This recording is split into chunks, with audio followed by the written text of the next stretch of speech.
Hello, everybody. It's Francisco here for Sports Goofs number 202. We are just Charles right now. Andrew's fielding a call, so he's currently not here right now. But anyways, it's raining. It's stormy. It's Florida. We've got a hurricane. Me and Charles, at the very least, are not in any sort of area for the impact zone, but we're getting the outside bits for the storm.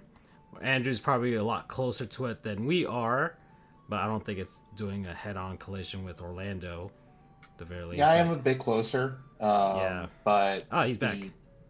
the east side of the storm kind of, I don't know, pulled itself away. So, I mean, the strongest of what we're going to get is going to get here shortly, in probably an hour or so. All right. It'll probably be lots of wind, maybe an occasional tornado. Are you working tomorrow? No, I had today and tomorrow off. Okay. All right. I know schools here, Charles, like Palm Beach County, they close for, my niece and nephew's schools closed today. So I don't know. I don't know how things are up in your part of the neighborhood. The schools were closed, but they didn't have, the courts were open technically. So Yeah, they were. Yeah, Palm Beach County Courthouse is open. I was remote, and it was kind of weird because I'm like, all right, it's remote, but I don't know if everything was needed. But thank you, Job, for taking us into consideration because it did eventually rain hard around like 3 or 4. And since you're in Palm Beach, Francisco, I'm about an hour north of you. Mm-hmm. So it's whatever. I mean, like, listen, Florida's weird, man, and I had to go down the. So for anybody who wants, tips on how to deal with the water situation, just go to Winn-Dixie. Just go to Winn-Dixie. That's all you have to do. Because I actually needed water, not because of this belief of everybody's gonna buy it out or the storm, but I only had like 2 bottles left, so I left work at like 4:20, 4:30. Went there was an oversupply because there's something about like discrimination in your shopping centers and your food market that's kind of like advantageous because Walmart you just have to avoid because everybody's crazy and all that fun jazz. Publix is where a lot of the white people might go to, and then when you think of Winn-Dixie, you might think of like the other kind of food market. Blah blah. Winn-Dixie's fine, guys, perfectly fine. Yeah. Water all the same, and they were non-sponsor right here. Winn-Dixie was buy 3 cases for $13. So good on you, Winn-Dixie. I don't really get anything else there because I live closest to the Walmart, but I knew to avoid it. But you know what? Let the high nose people go to Publix and fight each other with crappy water. I'll just go to Winn-Dixie. Mm-hmm. Okay, so it is. It's been a week, and I'm older now. So. Oh yeah, he's old. Yeah. So I'm 37 now. So that happened, and I guess I'll give a non-sponsor here, just because we're gonna start doing this on the fly. I guess to the people at work, because man, I've been getting fed this week. Monday we had our birthday party. I played Nintendo Switch. I played some Jackbox games during the lunch break. We got Just Salads. This place called Just Salads. I had a pretty good wrap from there. They have a spicy chicken Caesar salad wrap that I got over there, so that's pretty good. And they got me cake, so that was very nice of them. And then today, it was the new. I guess he's a clerk for now because he didn't pass the bar. He only passed the non-Florida, the MB whatever portion. He didn't pass the Florida portion, which is But in any case, it was his birthday today, and he chose to get pizza. So we got pizza from this place called Grimaldi's or something like that. Oh man, yeah, I love Grimaldi's. Yeah, it's pretty damn good pizza. I'll tell you that much. It was pretty good, and of course we had cake. And today was National Pancake Day, so we had pancakes also, and Dunkin' Donuts. So I've been very well fed today, Charles and Andrew. Mm-hmm. So it's been pretty sweet literally and figuratively at work, and so that's non-sponsored to them. And man, over the course of the week, let's see, done a little bit of gaming. Actually, we pulled together and got some Splatoon done, thanks to this storm. Andrew was able to stay up and play with us. So, and actually, I think we did pretty good last night. Hold on, I didn't look at the statistics. 1 second, I'm gonna pull this up I was looking like this morning, but I didn't. on my I don't Switch recall app. fully. What's it? I just want to see like the overall record from last night. And I mean, let's see. Let's see, how many games did we play? We won a lot. That much I know. Yeah, I think. Let's see. I'm trying to remember the courses. Okay, Bluefin Depot. Yeah, we started. Okay, this is all right. So 1, 2, 3, 4, 5, 6, 7, 8, 9, 10, 11, 12, 13, and 1, 2, 3, 4, 5, 6, 7. 13 and 7. So we went 13 and 7 last night in Splatoon. So 20 games. So that's pretty good. That's pretty good. Preseason hockey has started, so I'm excited about that. Their games are free for anybody who's interested in watching them. Your team should have them free on the whatever their websites are. And I already got tickets to game 1 for the Panthers this season to see them raise the banner. I'm not going to go to the ring ceremony that they're going to do the night before, but whatever. I'll look at videos and stuff of it. And let's see what else has been happening as well. I might fly tomorrow. I'm not sure. Got the bachelor party coming up. And man, what else is going on? Oh, the Los Angeles Angels of Anaheim are a useless franchise. I think There's like 3 useless franchises. Yes. Yeah. So the Angels are a useless franchise. We're on the precipice of actual history here, and yet the Angels, in all of their mid glory, actually not even mid. What's below mid? What's considered below mid? Ass. 1. Trash. Trash. Yeah. Trash. Yeah. Okay. I mean, they're trash. Trash 'Cause franchise. At some point, trash had a benefit and a use, and that perfectly describes the Angels. They had Mike Trout when he was healthy. They had Vladimir Guerrero. They won a World Series. They had Mike Scioscia. But now, when you're trash, you're just there to remember. Oh, you stinky. I gotta get rid of you. Yeah. But we won't get rid of that franchise. We'll also get rid of another trash franchise today. I sent it in the chat. I don't have as much of a swelling heart for the Oakland A's, but I'll kind of like bifurcate that to a different conversation. Yeah, some stuff happened. Also, yeah, the A's played their last game in Oakland. Fuck 'em. 1. So today, so there you go with that. And but man, the White Sox are at 120 losses. They've tied the record, and they had a 3-game, or I guess they have like a homestand to finish out their season. Oh, actually, no. This was their. It was their. Today's their last home game of the season. Remember, I purposely avoided going to Chicago for the South Side because I didn't want to see the Yanks versus the White Sox. I wanted them versus the Cubs. I've never been to Chicago, but I was like, nah. So keep that in consideration. They're right there. They've actually, I think they've had higher attendance the last 2 games because people want to see them lose. They're actively. This is a fun question, though. Yeah. This is a question I thought about. Is it better to see, like, milestones or new records being broken in a positive light or in a terrible light? And I think we're haters. I'm a certified fucking hater, too. I can tell you, I love that ish more, and I would probably pay more money to that comparison to seeing, like, a home run record being broken or let's say all-time wins record. The all-time record, yeah. Yeah, because like the Yankees set it back in '98, and then the Mariners beat it, and then they didn't win the World Series, so it didn't matter. Dick all 3. Yeah. So is dick a curse word? Are we counting that? I mean, it's the context, right? You're using it. Context. Dick all. Yeah. Sure.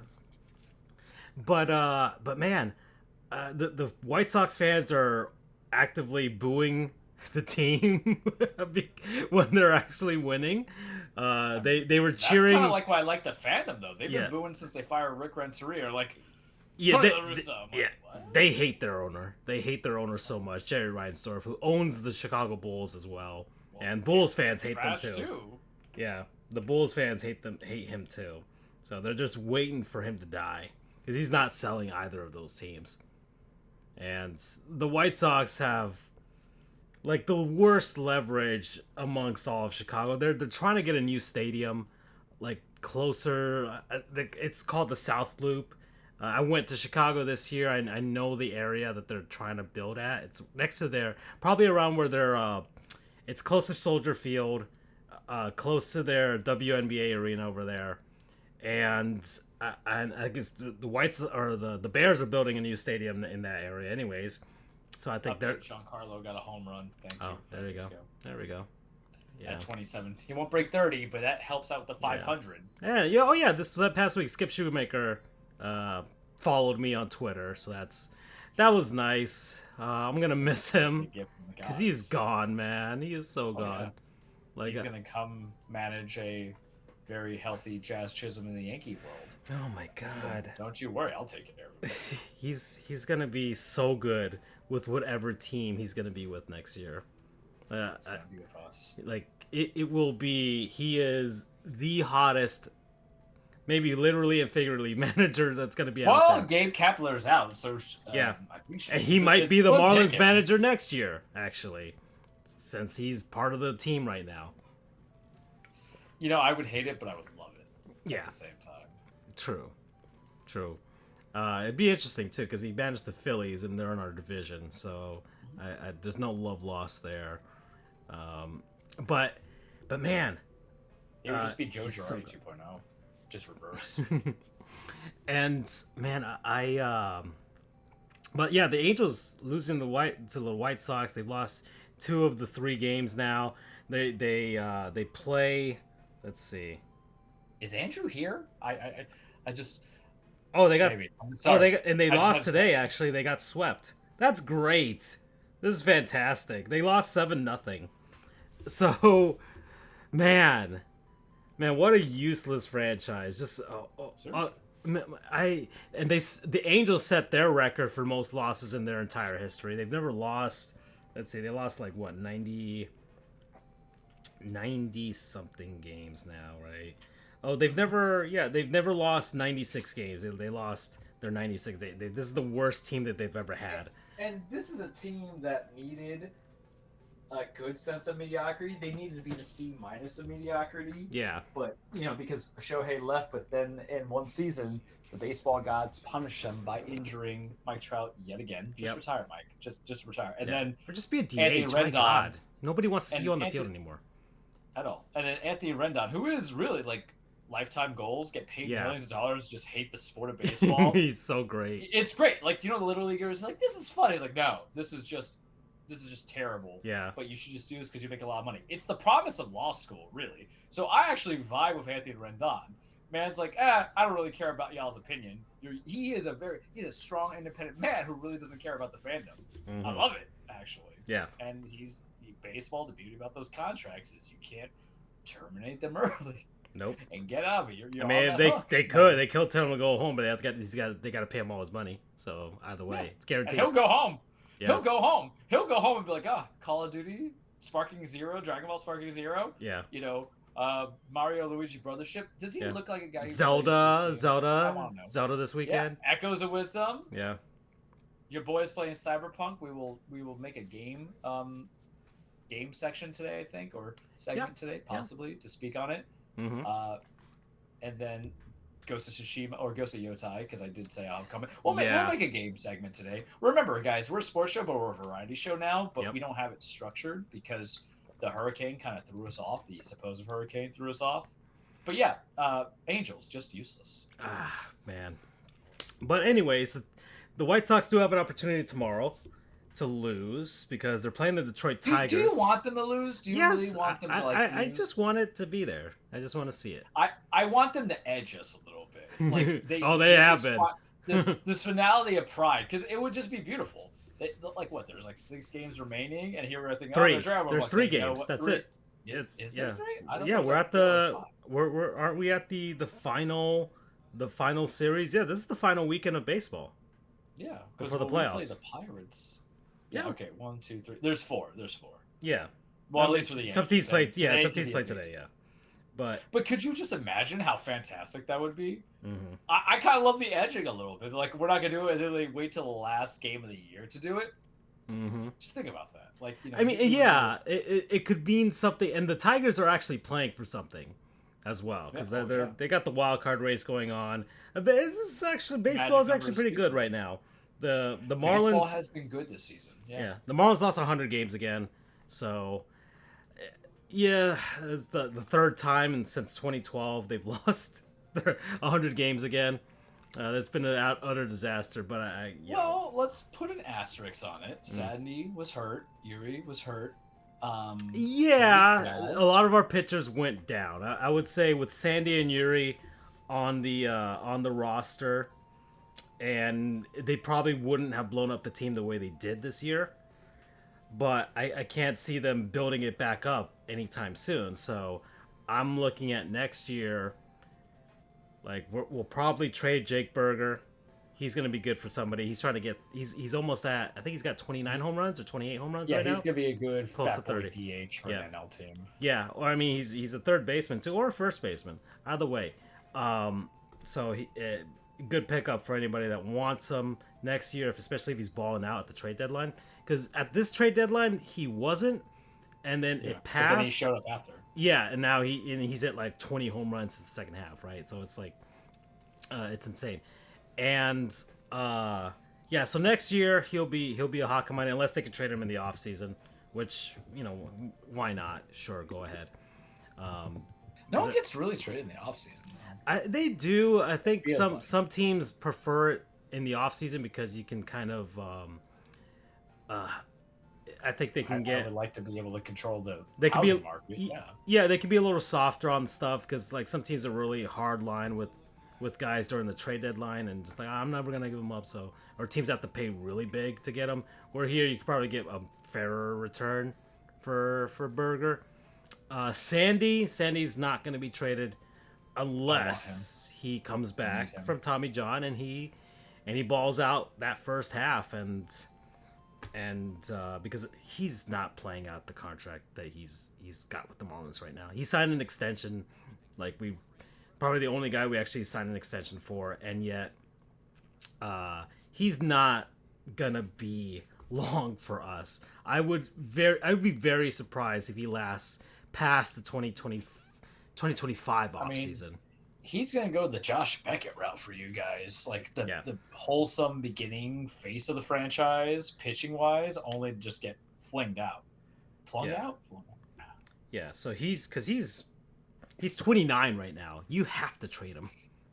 Yeah, and the thing is... 29, like, just got Tommy John this year, and so you have to trade him, right? Like this. And he's not in his pitching prime. It's so weird how we throw prime as often out there, like so silly. And we like to say that 30 is their prime. I'm sorry, when it comes to pitching, 30 is not the prime. 26, 27. Look at, Skynes and Tarbell and Verlander when he was young and all that stuff. 29 post Tommy John surgery. Really, what you're looking to have it is be the Wendy's of fast food. You know what I mean? Like it's a good, reliable. But if you just have a few bucks more, you might go elsewhere. But you ain't gonna go less. Yeah. Man, let's see. What was I gonna say? Oh yeah. So yeah, that's Sandy. Oh, other baseball. Is there anything like because the Yanks are? Do you guys clinch your division yet? No. So we got to beat the Baltimore Orioles. Oh, you guys. Yeah, that's your final games of the season, right? No, we had the Pirates after. No, but today's the final game against the Orioles. Yes, and the thing is, like, we've been ass washed a little bit because Nestor is hurt, and then Stroman's coming back, and Stroman lit up like 6 runs. I do not think this team goes far. I did a roundabout at the office, and they asked me who I thought was going to the World Series, and you guys might be disgusted by this, but I'm going to say it anyway. I got Dodgers versus Guardians. Cleveland scares the shit out of me.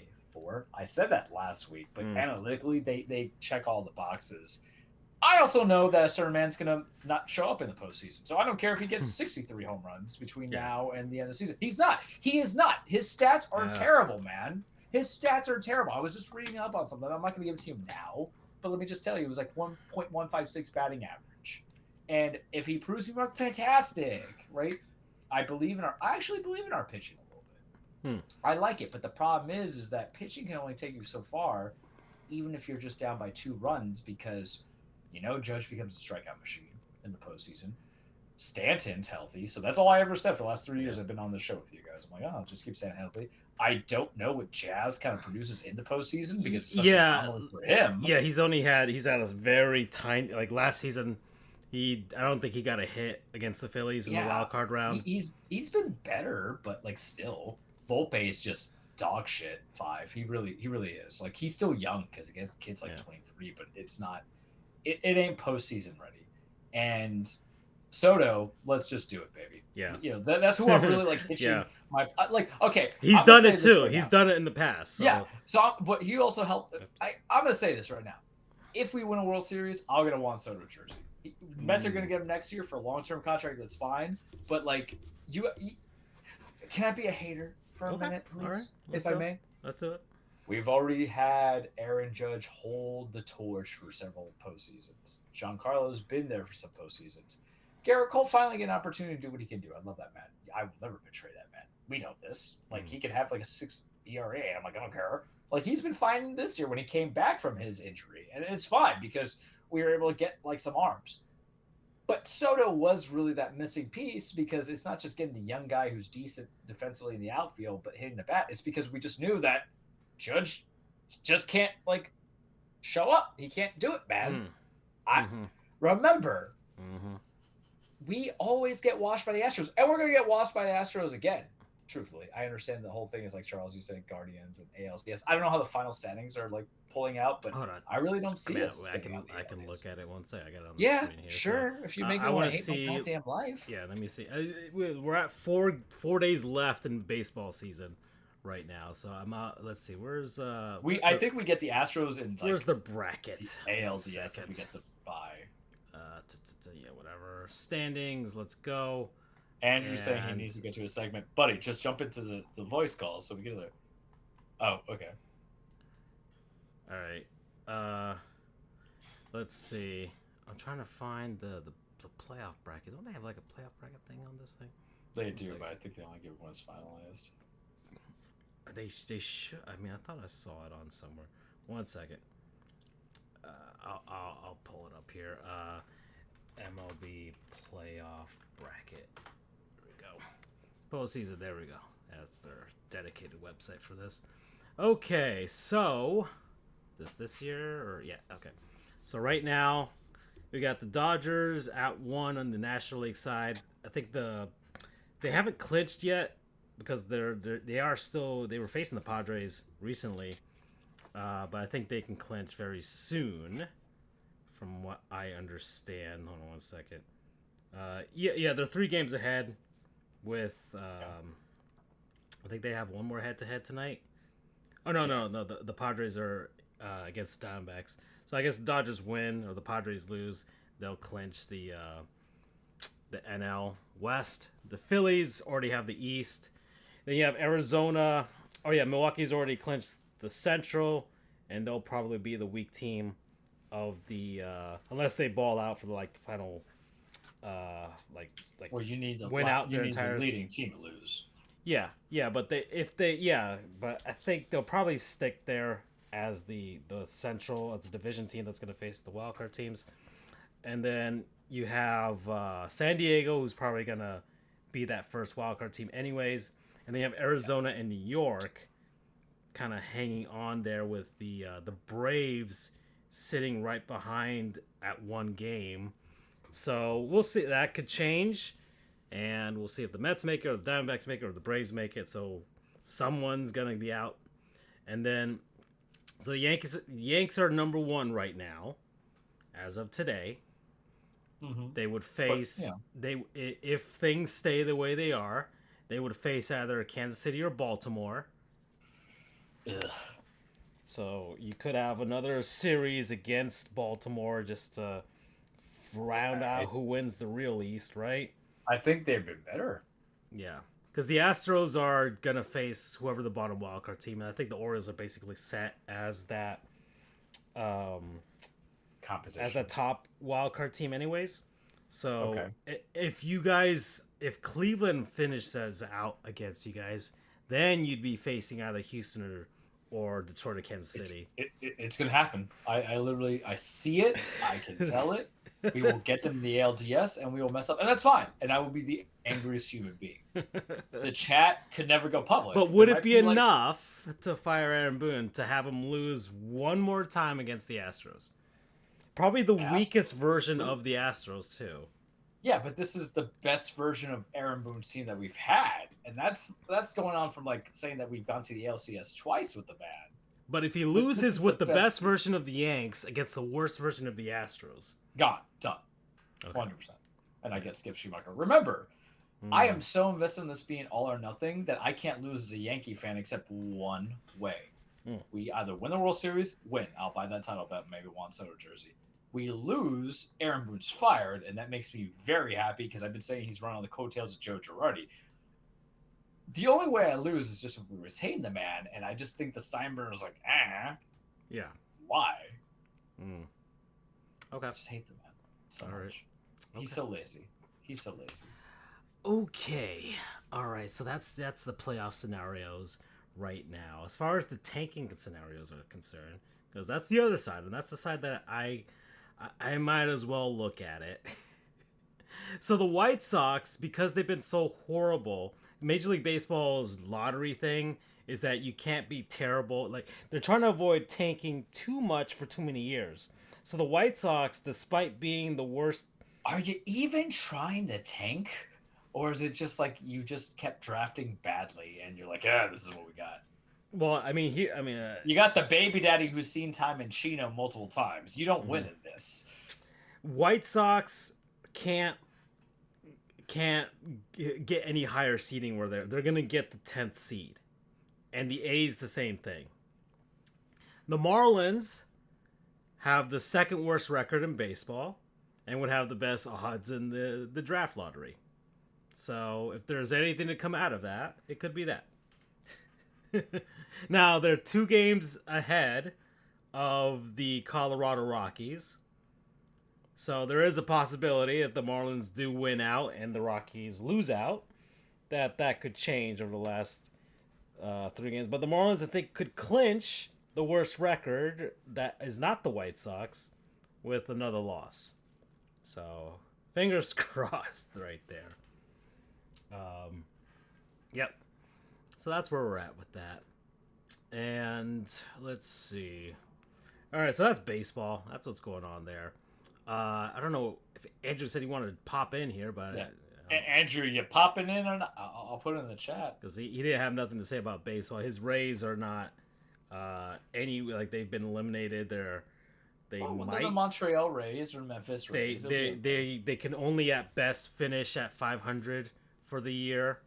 But even then, even for an off year, they would only be like a game or 2 under 500 anyways. So, But if I may, when your entire season is predicated on the fact that Wander Franco now has to stand trial for being a pedo, it is not a good season to be a Rays fan regardless. So I can understand that if he doesn't want to talk to Rays at all. and then I just had him send the chat to pop in, so we're just going to see what all right. happens. So maybe he's got to do this, and then he'll pop out and just do his own segment here. Man, I haven't paid it. Like, college football's not. I don't. Oh, but Season's dead I'm for going me. to take this, though. I Okay. will take the college Sure. football reigns Sure. here because Yeah. remember. Because I don't what know is what's going motivating on. me? I got the scorecard on the bottom, but I'm going to look at the score. Let's see what the matchups are. Actually, I'm going to go over there and see. There's only second. one matchup that matters, but let me tell you the energy I have for college football. Remember, I didn't watch any college football last year. Oh, hey, it's Andrew doing a video share screen? Hi. Are you popping in? Can you hear me? Yes, pop Yeah. in. It's your turn.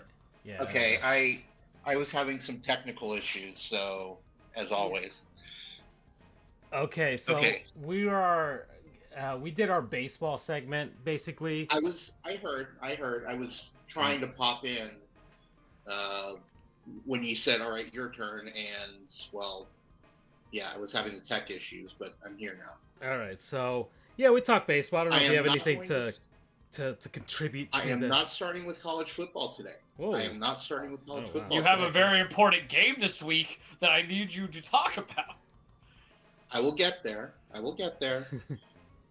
But I need to rant. I have Is this about the If- White Sox? Is this about the No. Oakland A's? yes. Okay. The most useless franchise? Please go ahead. Oh, boy. I have my manifesto ready for this. Okay. Well, not exactly about the Oakland Is Athletics. Jeff First, Fisher? but- What's his name? What's the owners? Jeff John Fisher. John Fisher or Jeff Fisher? Jeff Fisher's the former coach of I the think it's John of the Fisher. Titans. Okay. Don't ever mention that man's name. Yeah, John Fisher. Is this a Favre's I'll felons? fight Jeff Fisher. He has set us back. We had 2 head coaches like run the ball. 3, run the ball. Go ahead.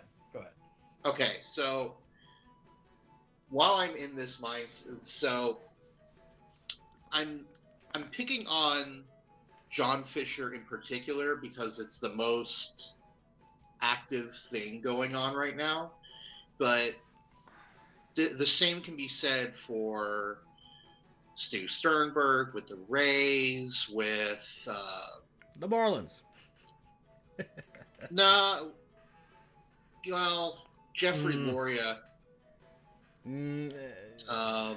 Jeffrey Loria, Wayne Huizenga, whoever the hell owned the Pirates. Expos in 2004. The Pirates. Right now, that's another I team. am speaking to whoever owns the Chiefs right now. I could be talking about pretty much every single sports owner Clark family, right? right now. If you're a sports owner, you're probably in some ways in this category as we speak. Arizona is supposedly thinking they're going to leave the state because they're not happy with Bob anymore, Bank One Ballpark, whatever the hell it's called, Chase Field. Calgary was thinking of leaving because they weren't getting a new stadium. Look, I get it. It's a business for these guys. They see it as a business. It makes them money. I get it. But this really is not a normal business. Your customers aren't transitory like at Walmart where they're coming in to buy a few groceries or whatever and getting out. And you can make a zillion branches to cover wherever in the world you are. Pro sports teams aren't a normal business. And sports owners, and I'm going to be saying things like, you can't do this, you can't do this. Of course they can. They're billionaires. They can do whatever the hell they want. And I'm unleashing the profanity. I'm unlocking my profanity meter here. Because this is just I don't want to say an epidemic because we've gone through what an epidemic and a pandemic is within the past few years, but it's a real problem. I know that we've had relocation forever. I mean, this isn't even the Oakland Athletics' first stop. This is Las Vegas, assuming it happens, will be their fourth. They started in Philadelphia. Were there for about 50 years. Connie Mack, Shard Park, all that jazz. Then they went to Kansas City for a can of corn. Then they came to Oakland. Their best run was in Oakland by far. But it's maybe the longest that they've been in one place. I think they were pretty close with Philadelphia. Anyway, it's a problem that these owners just don't seem to grasp what sports teams really are. They're not just a money-making proposition. And no owners these days really seem to grasp that, except for a small few. For me, Jeff Vinnick comes to mind, owner of the Tampa Bay Lightning. Well, soon to not be full owner of the Tampa Bay Lightning, which scares me because he's been an amazing owner. We won 2 cups because of him, and he resurrected the team from crap. It just seems like these days, unless you're a team like the New York Yankees or one of these legacy teams, your team is going to be on the chopping block every 30 years. And even the Yankees, they they got a huge bailout from the city too, to build their new stadium. I mean, all that land is like tax free and stuff. I mean, I'm not even going to get started on the whole, basically holding cities and places hostage to get their funding. That's an entirely different discussion that would take me just as long as this. But there's a huge problem with these owners that, I looked it up. John Fisher's worth $3 billion with a B. He will never have any money troubles for the rest of his life. And he actually, more than not for the rest of his life, he has never had any money problems. His parents owned Gap.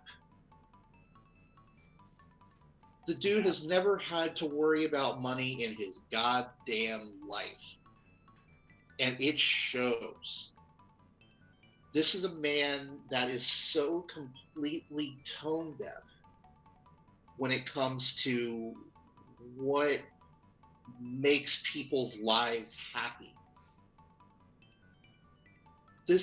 People are willingly spending their hard-earned money to go to a complete shithole of a stadium, and I don't think anyone disagrees with me. The thing was leaking sewage. The thing was 50-something years old. I don't think anyone would disagree with me that the thing needed replacing. They were still spending 50, 100, whatever dollars to go see a team that makes their lives whole. You've got fanatics. They're breaking in hand over fist. I mean, hell, you see, Fanatics has absolute dog shit merchandise when it comes to playoffs compared to like what does MLB put out, what does NBA put out. If you see what they put out for NHL, for the Stanley Cup champions, it's absolute crap. I, with very little graphic design experience, could make something better. But they don't. Here's why. Everyone is going to fork over their money because that team means something to them. And you see tons of people buying, Eastern Conference, not even winners. They just say Eastern Conference finalists. And people still buy these. I personally don't. I wait until we actually win the thing before buying the merchandise.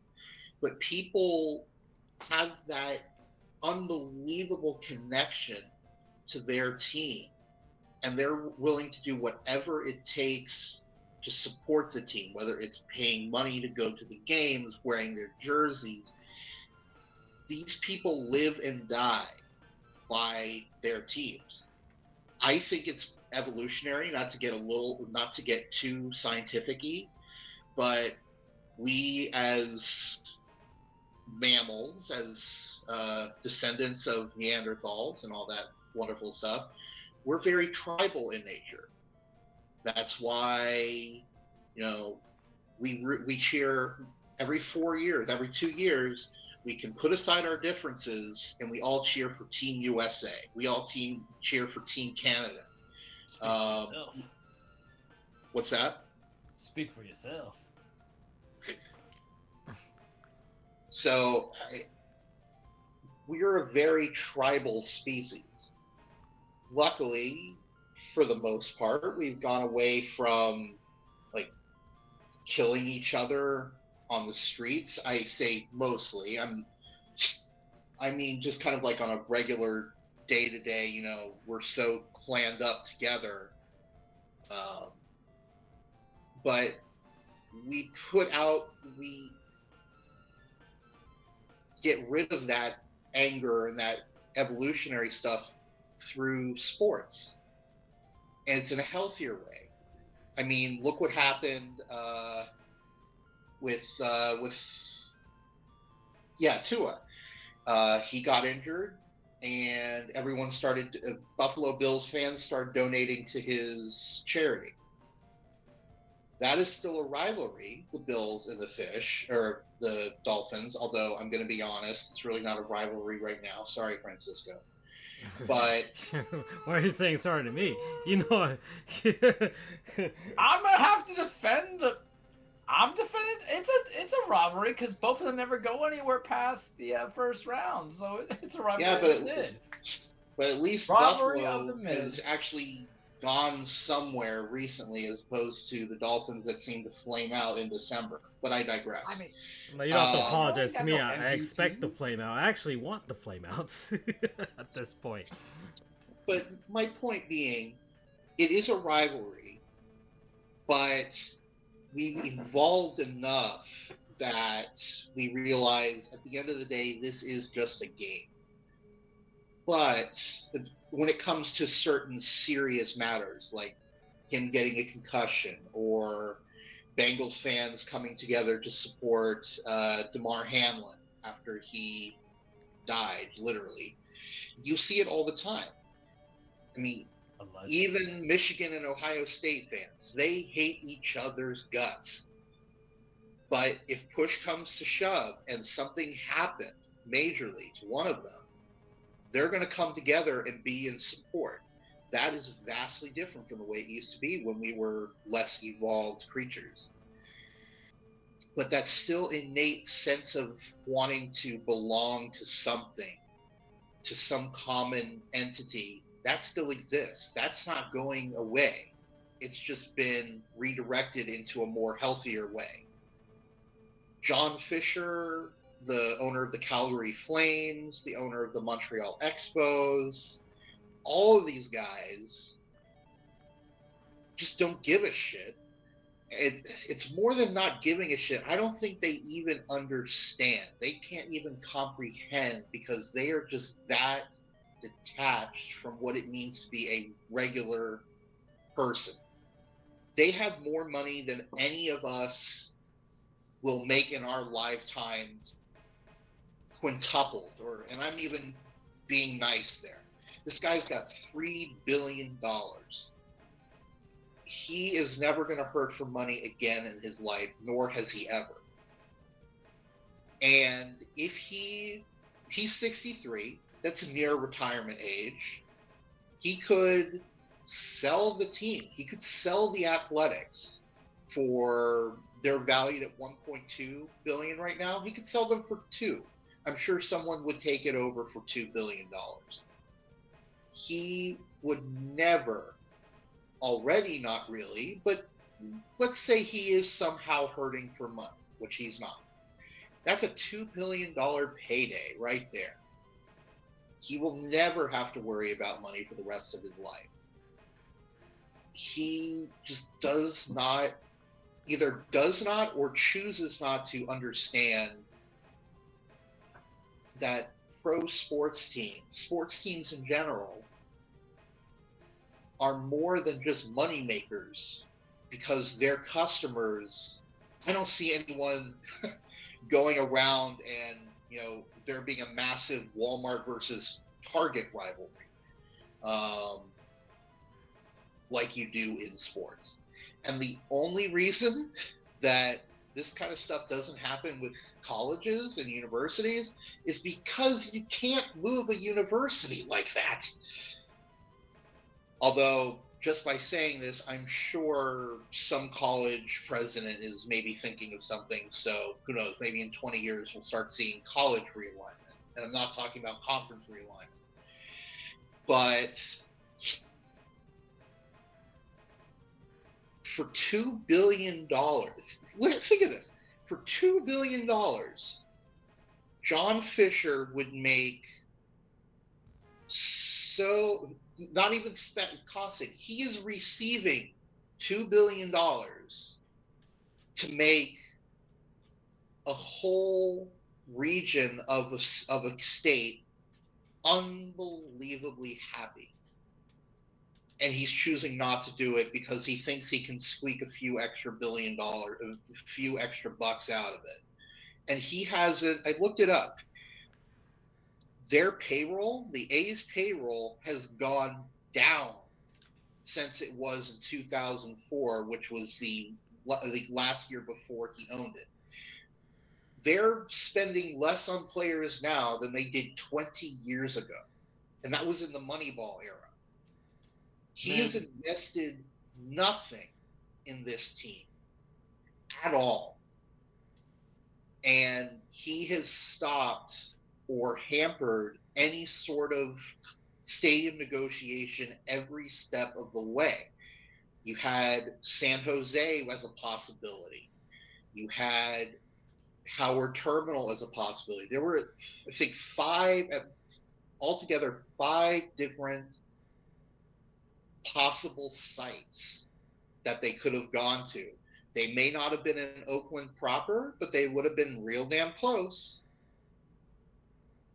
But he worked against it every single step of the way to make sure it didn't happen, actively sabotaging it. I don't understand what would make someone want a team so much that you're going to uproot it from the people that care about it. No, I do care. I do understand. They want to make money. I get it. We're a capitalist society for that reason. Everyone wants more money.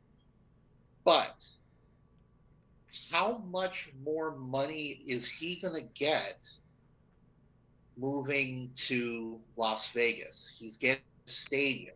That's about it. No one is going to go to the games. It's not going to have the emotional attachment that the Vegas Golden Knights have. Look at the Golden Knights versus the Raiders. No one is going to those Raider games. They don't care about the team as much as they care about the organic Golden Knights. You see a lot of times. The Raiders also naturally have a bad team, though.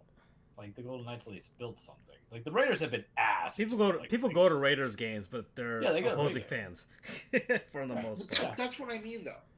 We also hate the Raiders, so it's easy to like. I liked. You know what? It was funny was not. I don't like it, but Fisher in his like farewell message to A's fans. Well, not even a farewell message. It was basically like, "Oh man, we can't wait for the future" type of thing. Was like talking. We can't wait to make athletics fans all over the world happy. That type of thing. It's like they're trying to make it seem like they're making it seem like they're Raiders. Raiders fans, like, despite the fact they haven't been in LA in forever. Raiders are at least multi-state. Yeah, they're one of the few teams that have that's moved, and the fans still stay Raiders fans. Even like in Oakland and LA and now Vegas, they're still hardcore, diehard Raiders fans. But A's fans, like, it's not the same for baseball. We don't see that. It's never happened anywhere where a team has left, gone to the other city, and the city that they left is still like really into that old team. If you want to, the A's aren't the Raiders, right? They left Philly and they left Kansas City, and none of those cities give a shit that they left. And so the fun thing, Raiders, like A's fans all over, like they're gonna go to Sacramento, and yeah, they might have some fans that are already A's fans that are gonna like the fact that they'll have a team there for like a couple seasons, but like nobody, they'll go to Vegas, and unless that team is actually winning and they're spending money, nobody's gonna go see under Moneyball because it's no great concept. It's nobody's going to actually go see them. Like it would have, like, I think the same thing would have happened to Vegas with the Golden Knights in a way. If the Knights were just awful to start, like every other expansion team, I think it'd be a little bit different. I think they'd kind of be doing the whole struggling thing that other Southern Sunbelt franchises went through, like Nashville or Atlanta, like the same way in comparison. But they were pretty good. They went to the final of first season. They've stayed good ever since. So I want. I don't know. I think Vegas, maybe with the Golden Knights, probably the one team. But unless the A's are actually really good once they get there, I doubt that they'll have the success that they expect to be having. And I don't think Major League Baseball fans, yeah, sure, are going to travel for those series in Vegas. Because, I don't know, it's different. I don't know if Las Vegas is going to be the same. Like, I don't know if anybody wants to go to Vegas in the summer when it's hot for a sport like that. I think that the Diamondbacks kind of have faced the same sort of issues, and it's what the Marlins have issues with. Because it's why the Panthers and like NBA and NHL do pretty good in Sunbelt places. It's because we have snowbirds that kind of boost attendance and sponsorships and stuff like that. But baseball, not the same. You have to be a little more deep with it for a long time for people to actually get on board with it. And I think very few teams, man, of the expansion teams from the last, since like the 90s, probably the only team that's been really good at it has been Colorado for whatever reason. But I think they're the cucks of baseball anyways. Well, the fans. would you venture and say that the Nationals are an expansion? I know they're a move team from Montreal, but like some of these. Yeah, things but they aren't had a super decent hot. team that went to DC. Like their first Okay, season like in purely Washington was expansion. like a 500 team, and they tanked, but they got Strasburg and Harper, and they actually made the playoffs like 6 Well, years they in. had the double Zimmermans. Yeah, and they had Zimmerman. Yeah, they had Zimmerman. They had a team that was built up at the very least going forward. But And let me add something to this as well. That does relate specifically to Oakland. and maybe Oakland could have the same thing. But if they have like like a slightly below 500 team, I don't know if that's gonna really tickle the pickles of people in Vegas. Yeah, I agree. It it's a Hail Mary, to use mixed sports metaphors, I guess. But it's a Hail Mary play in the hopes that they're spending 3 years in Sacramento. They don't have any semblance of a stadium deal right now. It always seems to be starting and stopping. The site that they're supposedly wanting to use is a little hotel that's not anywhere close enough to fit a major league stadium, let alone what they will inevitably want, which is a ballpark I building. think they would have one of, if not the smallest footprint in baseball of the I stadium. think it's what, 70 acres? Like the smallest one right now is Minnesota. Minnesota's got the smallest one right now. That's because they Awesome. built theirs in the middle of a city. And even But, then, Vegas may not even get the team. You know what could undercut them is Utah, because they're trying to get every team right now. it's like, but here's the other thing that differentiates Oakland from all these other ones. Yes, it's sad that the Expos left Montreal. Yes, it's sad. Who's another team that's left recently, relocated? The Rams, the Chargers. I hate those owners, or to quote the incredible urinating treat, "Fuck you, Spanos." I think. There's one thing that all of those cities have that this one doesn't. They all had a team still remaining. Oakland is completely gone of teams now. Now the Raiders left, then the Golden State Warriors left, now the Athletics left, all in a span of 5 years. They went from having 3 pro teams to none. And this is not some little tiny city that couldn't support one team, let alone three. They certainly could. The fans are definitely diehard enough to support a team. It's just a crying shame that a sports town like that went from being easily able to support all three teams to not having anything. I think that's what makes this even more fragile, even more tragic, because at least Rams fans could still hang their hat on the Blues and the Cardinals. At least Expo fans still had the Canadians. At least LA, well, no, at least San Diego still had the Padres, although whether that's a good thing or not entirely sure at this point. My point being, they still had someone they could support. Oakland fans don't.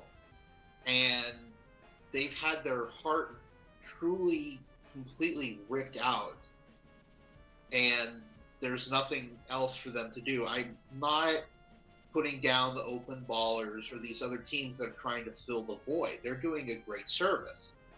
But nothing is going to replace a team in one of the major pro leagues. I wish owners had a little more common sense. Not common sense. They had a little more emotional IQ to see what I'm doing is hurting hundreds of thousands, if not millions of people. The city of Oakland has 430,000 people. I looked it up. My guess is that their fandom expands beyond the city limits. So there's probably millions of Oakland sports fans. I don't.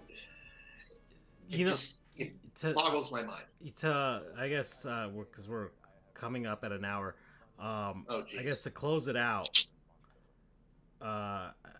they could have made this a lot better. You made the Padres example. I mean, the Padres are the only game in town in San Diego, and they are rabid for them right now. Whether you can whatever with the Padres or whatever, but they're still. I mean, they're going to those games in droves right now, and then the team's actually good this year. And whether they actually do anything with it, who cares? But it could have been the same for Oakland. They could have been Oakland's team with just a not even like the biggest ballpark, or just a nice venue. They could have teared down the Coliseum and just built something new on top of it. But they chose to go the other way. And whether it works out in Vegas, we'll see. If not, he'll sell the team. He'll still make more money because of the fact that the team will be in Vegas and their valuation will probably go up. So either way, he wins in the end, and everybody else loses. I'm praying that if and when he inevitably sells the team, someone from Oakland is still going to be there ready to take the call. Yeah, I doubt Major League Baseball would even do that, but you know how it is. You never know. There are still Miami-based fans that wanted to take ownership of the Marlins. I'm sure someone like that would still exist for the Athletics in 10, 20 somebody years. with big pockets, maybe, but or they could finally do that expansion, which I think baseball's going to do anyways. And yeah. Bless you. Alrighty. So we are 1 hour. Final thoughts by Charles. Athletics suck. Billy Bean. Moneyball sucks. It never worked. Get over it. Movie sucked. All right. So an hour in, word from non-sponsors and people, places, things, concepts that we've been enjoying over the last week. And I don't know who wants to start this week, because I think I've been starting lately. I'll do it. Okay. I need to. So the name of the company is Foss Power, FOSPOWER. Okay. I just purchased their emergency weather radio a couple of days ago in preparation for Helene, which could have hit us directly. I highly recommend that everyone has a weather radio. This one is great because it has 3 power possibilities. You have solar, you have battery, and you have hand crank. So this thing is not going to run out of power. It has 3 radio options. You have your FM, you have your AM, and you have weather bands. So NOAA weather specifically. It comes with 2 flashlights, a compass, and I'm not even going to demonstrate it, but it has a loud siren as an SOS. So this can be used for more than just hurricane situations or storm situations. If you're ever in trouble, if you're in Boy Scouting, this would be a great thing to get. It was pretty cheap. It was only, I think, $35, not including shipping and all that stuff. But it's handheld, very handy. I'm hoping I won't have to use it anytime soon, but the fact that I do have it is quite nice. Makes me feel a little bit more safer and secure. So for anyone who lives, I would recommend anyone get it, but particularly if you live in a place like Florida or in the Midwest where you have a lot of natural disasters, I would recommend getting this or another kind of at minimum just a NOAA weather radio, some kind of emergency radio. But I would definitely recommend getting this. Promo code Weather Ready. Mm-hmm. I'm looking at it now. Yeah, it's got the whole shebang. Okay. All right. So I guess I'll go. So mine would be, I'm gonna go with Jackbox Games. Good choice. Ooh. I don't think I did them in the past, given the fact that, but maybe I did. Maybe I did back in season whatever. But especially during 2020. However, I'm gonna go back to it right now. So yeah, Jackbox Games. Recently, yeah, it was my birthday, and on Monday, even though it wasn't my birthday, it was the day we celebrated it, and I went through this with the Jackbox Games here. So they asked me to bring in my Switch. I was like, yeah, I got this thing and whatever. So we brought it in. I set it up on the TV in the break room, and while we were eating our food from the Just salads and stuff like that, we got it together and we played, and everybody was having a really good time with the game. It's easy for casuals to get into because you don't need any game controllers. You just need your phones. And we played Gaspionage. I love this game. This is really fun, where you just guess poll questions and see if you can get the percentage right. And but they got other games here. Of course, they got all the different packs. I've got 4 of them to play with. And I was playing with my family before that, and I think it was really big during the pandemic when we were all stuck inside, especially people just going on other people's streams on Twitch or YouTube and playing with randos online. And you can still do that now. It's still possible. You can still probably find somebody who's trying to get some people together and do that. But for actual human beings in the same room and everything like that, a party setting for sure, even an office setting, as I'm just telling you right now, it's nice to kind of get people into it with something more interactive than your basic topic cards, physical topic cards, and things like that. Because you can play with so many other different things here, and easy for people to get into. Just go on the website, log in with your phone, and they make it short, sweet, and to the point. You don't have to create an account or anything like that. You just put in the code that they show on the screen, and you're good to go. And some of these games have You can put in 8 players. You can even online. You can have more than 100 or something like that. It's a lot. It's a lot of fun, and even if maybe 1 or 2 games aren't to your liking, you'll probably find in each pack probably one in there at the very least that will make you think, yeah, this was pretty worth it. So, yeah, Jackbox Games, promo code Spies, because it was a espionage game. That's really fun. Recommend it. All right.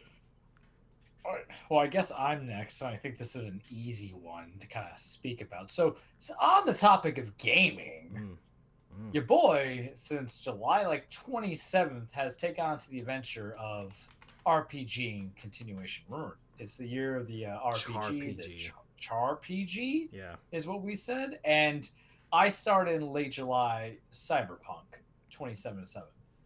I have somehow beaten Cyberpunk 2077. And you can get it on whatever appropriate console is needed. It will behoove you to get it onto, if you get the PS5, just get the free upgrade just get a PS4 disc and just upgrade it. You don't have to pay the extra money. But I got the combo when I was doing that, and then the Phantom Liberty DLC went on sale, so that was pretty neat. Pretty neat coming into it. So it took about 63 hours to beat it.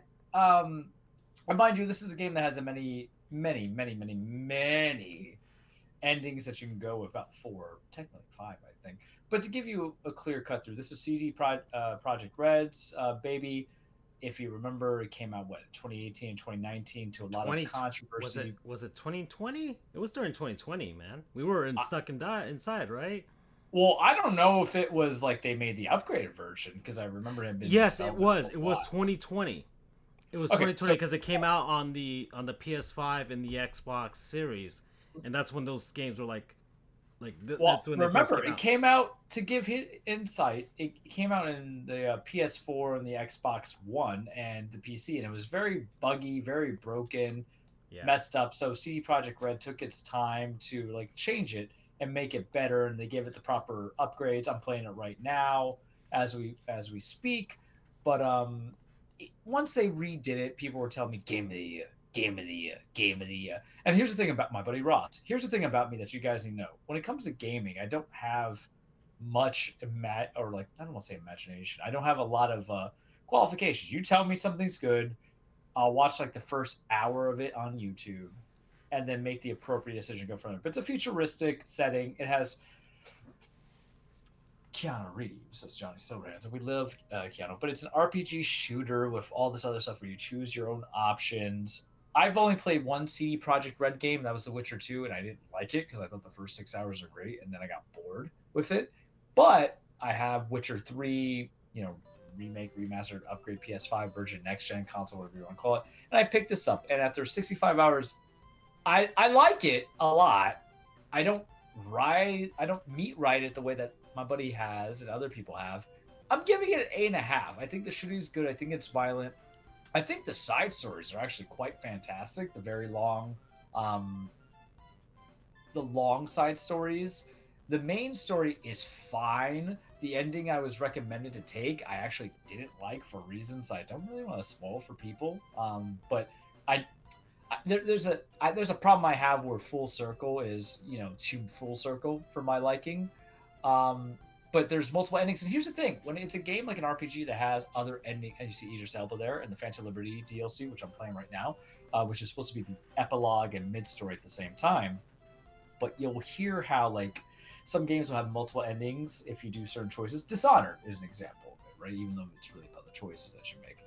This game's endings, and it's been a year since Phantom Liberty came out.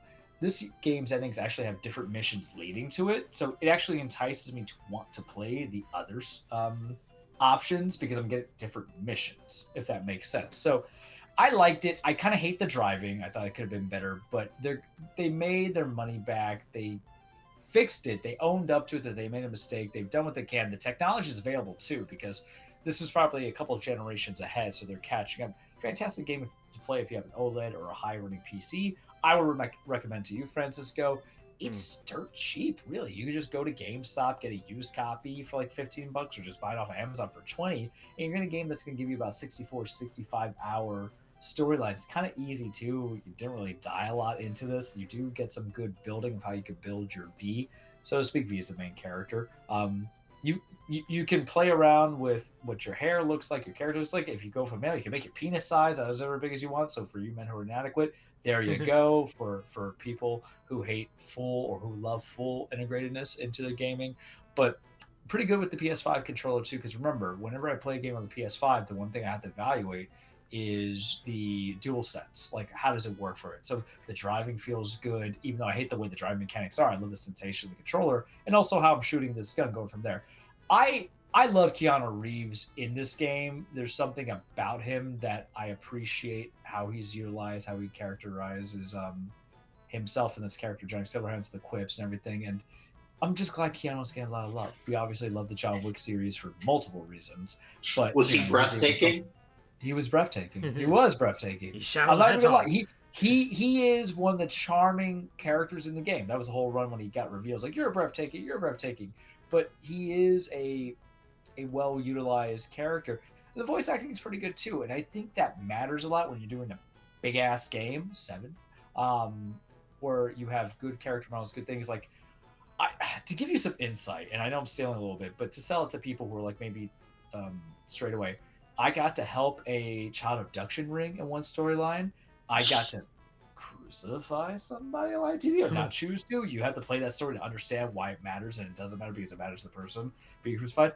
I got to like jump and pull off kind of like a heist, and also like lead to some corporate overhaul. And remember, I don't care about corporations. I think that they're all evil and corrupt and they hate people. So anything with the corporal bring down, I'm for it. So there's other missions, of course, but there's a lot of missions that I kind of like that came off of being cool and hit and complemented maybe my personality a little bit. Not that I'm going to be a renegade like Johnny Silverhand and do some terroristic attacks. No, NSA, no, FBI, I wouldn't do that. But I think it was just cool to play it out. So 8.5 out of 10, and I am separating the scores between Cyberpunk and Phantom Liberty because they are in theory 2 separate games, but it's a mid and post or an epilogue DLC that comes in.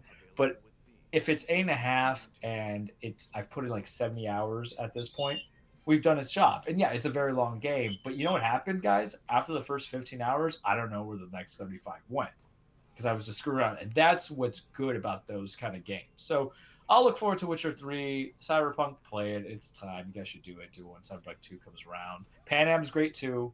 We love her. Are you going to get into the that Netflix show or whatever? Edge Runner? Maybe. I could just binge whatever and go from there. They made like an update to make it pseudo like complimentary to the game. Like they give you like 1 or 2 missions based off of it. But Cyberpunk is actually cool in this concept of it, and if you like Blade Runner, then it will like complement your liking and viewing of it, and maybe it will integrate you. I will say this: there's too many upgrades that you can do to your person, like how they want to do net running and stuff like that. If they want to be a net runner, if they just want to be all tech and stuff like that, and it kind of like, what's the point if you've already like maxed out certain things? But it's worth your time now. It's dirt cheap. Like if I told you can get 80 hours out of a game or 70 hours out of a game by just paying $20, wouldn't you want that? Because it's not like fatty. It's not like playing Assassin's Creed Odyssey, which I enjoyed, but that game was 25 hours too long. So Cyberpunk, I've talked too much about it. Go play it. Kind of, it's 8.5. So at the hype, not worth the hype, but at the hype. Promo code CHOOM, CHOOM. Anybody who plays it will know why. All right. Okay, so let's see, 115. So as far as topics are concerned, well, you did want to talk about a gaming thing, right, Charles? Well, I mean, I kind of talked about news. Cyberpunk, but we had you had asked about Ghost of Yotei. Yeah. Yotei. And, Yotei. Yotei. You are getting Echoes of Wisdom real soon. So we could steal this to be like a 10-minute gaming session, and then we kind of move on with our lives. Maybe we'll kind of have a update of where we're at with Game of the Year list too. So I'll kind of take the lead a little bit into it. So your boy's a gamer, but 2024 hasn't really been the year of let's play every single game known to mankind and outpace myself.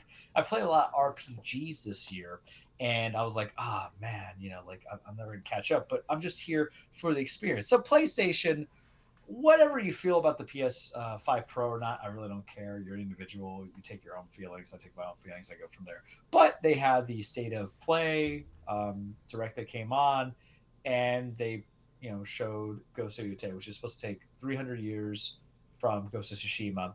And I love Ghost of Tsushima. I actually had it as my game of the year when it came out. Edged over, even though I gave Last of Us 2 a higher score than Ghost of Tsushima, I still like Ghost of Tsushima. That's how it works sometimes, guys. You know what's the best, but you know what your favorite is. And I'm excited for it. I like anything samurai kind of based to it. They're going to probably fix a little bit of some of the stuff that I had complaints on the game for, like the meandering, like open world missions that they had, everything like that. The combat was fantastic, but it's a perfect use of this Ramona television I have, perfect use of this PS5 and these dual edges. And some people are upset that you can't play as Jin because it's 300 years down the line. But fine, they're making a Ghost franchise. When you think about it, to me is the same equivalent of like Assassin's Creed. When you think about it, you keep the same mechanics, but you're no longer Ezio or Alatar. You're all these other people as well. That's fine. Let them do it. So I'm super excited because remember when we came back in our season premiere, what I said about the benefit of the PS5 Pro, Francisco, was like we're going to get games actually made in the base form of the PS5 and then up. This is that example. I was right. Suck it. I was correct about this whole concept, and it makes me very happy. So I think it looks good. You can play Ghost of Tsushima on your PC, so maybe you should get an attempt to it if you just want to start wearing headbands. I still haven't played God of War yet, so I gotta get. Or bought Spider-Man, or Yeah. Well, or Horizon. Well, sometimes I reflect on that franchise, and maybe I think I just drank that Kool-Aid because I thought Zero Dawn, which is also getting a remake, that was also announced on the State of Play. It was good, and then Forbidden West, I actually think a lot about it. I'm like, I think I actually have to dock a full point from it. So instead of the 8.5, I should just give it a 7.5 for reasons I don't need to go invest into the show. But and when they make a Cyberpunk 2, then I can just play that on my PlayStation 5 that's on the base level. It'll be fantastic. But Ghost of Yotei, I'm interested into it. A lot of discourse on the Twitter. By the way, follow us on the Twitter, everybody. Charles the True, Dan Frijoles, FJOJR, Sports_Goofs. Panthers Historian's coming up. Marlins Historian's gonna. I might cover games this season. So Game Historian. Andrew, your mic is like. Feels like you're. Are you sharpening a katana over there because of Ghost Chewy? A tanto. Yeah. But in any case, yeah. So I might be covering games this season again for like the first time in years, because I might actually have a life again, guys. It's strange a little bit, but yeah. Well, like. So this brings into the 2/3 of the way through. Because that was Ghost. I want to cover the other games that were announced. Sure. So let me just find their website. If I can actually type in here, I cannot. Oh, here we go. Just reset it. There we go. We're on the fly, and okay, let's go. State of Play. Not the movie. I mean, there is something that was announced that's very important from that State of Play. That's why I want to get to it. So let's see. Here we go. State of Play on Sony's actual website. Okay. So we've got. Let's go down. All right. So we saw everything reviewed in the State of Play. Let's go. Let's pick this one. All right. Wow. Legacy of Kain, Soul Reaver. You know what? I'm just going to IGN, right? They've got it. Yeah, that's easier. That's easier if you do it that way. IGN. I mean, I was on GameSpot or IGN. They had it. Here we go. All right, cool beans. Okay, thank you. So we're going down the list here, and State of Play. See all the games they announced. So we saw Yotei, Monster Hunter Wilds. Have you ever played a Monster Hunter game? I've only played like a demo on the Wii. I tried the demo, try. Yeah. And I was like, okay. But the thing is, I hate at 35, and I felt this way for the last 5 years. I hate games that make bosses just sponges. Mm. You can have it where it's like a RPG where you have to be on the same level. Fine, Yeah. I get it. You can have it where you give me different options. The same reason why I don't kind of like want to do Wukong Black Myth, because I heard it's just unnecessarily hard, and the same reason why I don't do any of the From Software games, because it's like you're not, when you're just sponges, when there's a big disparity between what you do and what you don't do and the hitting effect and the offense, I'm like, eh. And I understand I'm very like generalizing those games. Mhm. I get it. Please, for the 2 people who listen might play those games, don't get crazy. But like, no. Okay. All right. So let's see. Astrobot free. Did you buy Astrobot? Did you get Astrobot? I did. I got it for free because I okay. learned that the Best Buy certificates work on pre-orders, and the Ah. monster that has been created from that knows no bounds. So that might be my little bridge gap, because I'm not gonna Mhm. play out all of. Yeah, you get a Cyberpunk nice after 3D just finishing platformer. that very refreshing. It looks charming as hell. And remember, we're the generation of platformers, and we were the generation of very hard platformers. So Yeah. I am ready. I am ready to So- dedicate 13 hours to So it. get free DLC for that. There you go. The Midnight Walk. That's a VR game. Sure. So it's yeah. Don't do VRs, but if I did, sure. Hell is Us. Same logic. Metro Awakening. But that's a VR one as well. You play? Well, yeah, I haven't played a Metro. I have 2 Metro games. I haven't played them yet. Well, remember, I played Metro. 2033 or Last Light, or whatever. No, it was Exodus. Remember? Exodus. Okay. It was It was like almost 2 years ago, and then I gave it like a 7 out of 10 because that final mission was actually fantastic. What did I give it? I'm looking at it right now. It was fantastic, but there was like 7.5.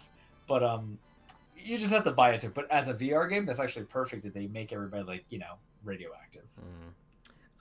Arc Age Chronicles. I don't know what that is. And anything that's like that tongue tying, pass. Okay. Pow World. Even though Nintendo's suing them right now. Yeah, I mean, I already got one Pokemon. Why do I need Pokemon with guns? Yeah. Let's see. Lunar Remastered Collection. I don't know what this is. I don't even know what this franchise is. Shadow the Hedgehog, the movie version, voiced by Keanu Reeves. Fine. In Sonic Generations, which is probably gonna get me to bite the bullet to buy that game again. And I love Sonic Generations, one of my favorite Sonic games. You love Keanu. And we are wrapping up to December, Charles. We're gonna go. It comes out December 20th. We're gonna have our little Christmas bro fest there. So yeah, Keanu as Shadow with an actual DLC bundle for that. Okay, I probably will buy this game again. I will probably buy this game again. I have to finish Superstars first. Maybe I should put Superstars And now. you never played Generations, right? On the PS3 no, I did or not play Xbox Generations. 360. Yeah. All right. So yeah, no, you'll have a good time with that one. It's a good game. I had a very big gap in Sonic. in the Sonic games because there was the Sonic Black Knight review, and I was like, I'm good. All right. TMNT DLC Radical Reptiles. I love that game. I play it whenever I just want to do a quick beat 'em up. It's I play out it now. multiple times. But my thing is like, can I get more levels instead of characters? Yeah. Love Mona Lisa Mono Gecko. Love Karai and then the other Yojimbo. But like, can I just get additional levels? Because I've played. Just give us a sequel. I think. Sheesh. Well, I don't need a sequel. Just give them more levels. Fine. They do have the They have the roguelike mode, but like, I also don't want to spend a lot of money. I hate roguelikes. Yeah. But when it comes to a beat 'em up, it's perfect because you don't know what you're getting. I guess so. Yeah, with the randomization and stuff, that's fine. But you still need randomization of like the level designs and stuff like that, right? In a way. Yeah. A little bit. Okay. Let's see. Fantasia Neo Dimension. Okay. If I can't pronounce it, I am buying it. Fantasia Neo Dimension. All right. Dragon Age: The Veilguard. I have like 2 Dragon Age games I haven't played on my PC, so Meh. I gotta skip RPGs for a bit, man. Yeah. I'm already stuck a little bit here. The Lake House. Well, say that for last. Let's Yeah. go through this week because we're gonna get Andrew to eventually play Alan Yeah. Wake. And now we know the lake houses or whatever, and you get in the physical version that's coming out, which comes with Alan Wake 1 for anybody who's really wants to get into this franchise. Probably now's the time. Now's the time. And if you wait for the DLC and everything to come out, you'll get the full game. You'll get the full game. You'll get Alan Wake 1. You'll get all of Alan Wake 2. And by playing the final draft after they released Night Springs, Charles, they have found a way to kind of semi-seamlessly integrating the Night Springs episodes into the main story. I'm not surprised. So it's optional, but Sam if you've is never playing chess while we're playing checkers. it's but... optional, but I didn't know it was optional until I actually triggered the actual episode to pop in again. I'm like, well, hold on, I didn't want to play this right now, and I realized, oh, that's for the people who are just now getting into this game. So whoever, like the I guess, because Control had an Ultimate Edition. So you'll get Alan Wake 2 Ultimate Edition, which will basically have the entire thing seamless. And I mean, you played the Ultimate Edition. I played the Ultimate Edition, right? Correct. For Control. So the DLC for that didn't feel like DLC. It felt like Giancarlo just hit a grand slam. Oh no, it wasn't a grand slam, but he drove it 4 out of 5. I almost came. There we go. Either way, And then Hitman VR. So they're really laying into the PSVR. Does anybody like those games? I heard 3 was really good. I heard 3 was like... You have like 12 options, and I couldn't care for any of them. Yeah. But I think the latest Hitman, I think it was probably the closest you'll get to real like good stealth outside of Metal Gear Solid 5. So there you go. Oh, I'm sorry. You can throw one of the Splinter Cells in there if you want to be like not a chode. I have one. I think I have like 2 Splinter Cell games on my PC too. But that game hasn't been made in forever. No. Soul Reaver remasters. So Meh. Legacy of Kain. That's a PS2 games, right? What are these? Yeah. Oh no, PS1 game. PS1 games. I remember playing it on my PS1. Okay, kids, we're about to age myself here, and trust me, I've been feeling my age more and more every day. And the depression. So I remember this coming in when I got my PlayStation 1 because kids back in the day, you couldn't just buy your consoles outright. You can go to like, I guess the equivalent was like Buddies or whatever, and go to the rental places where you just pay it on go when you don't have like credit. And I remember like the little demo disc when you have PlayStation Magazine. I remember playing Legacy of Kain from it. My problem is that I looked at the remaster like, Charles, do you want to revisit something you can play at 8 because you can financially afford it? It probably was a little stupid. I go, no, because it's ugly as hell. Just make a full remake, man. Don't be sloppy. Yeah. Lego Fortnite. It's getting split screen. Who cares? Dynasty Warrior Origins. I don't know They're if you. fun. They're fun. They're fine. I mean, I loved Hyrule Warriors. That's for sure. But you turn off your brain games.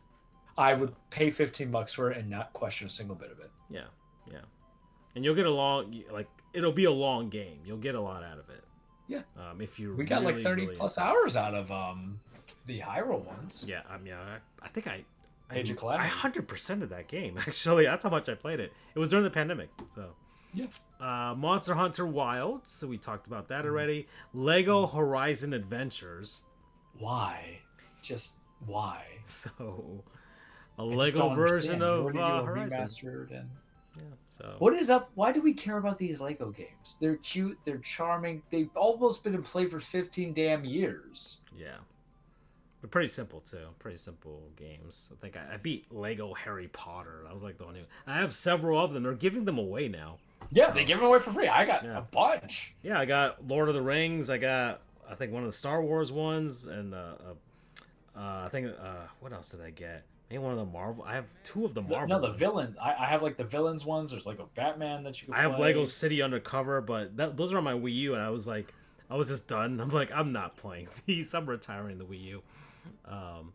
So Horizon Zero Dawn, Stellar Blade, and Nier.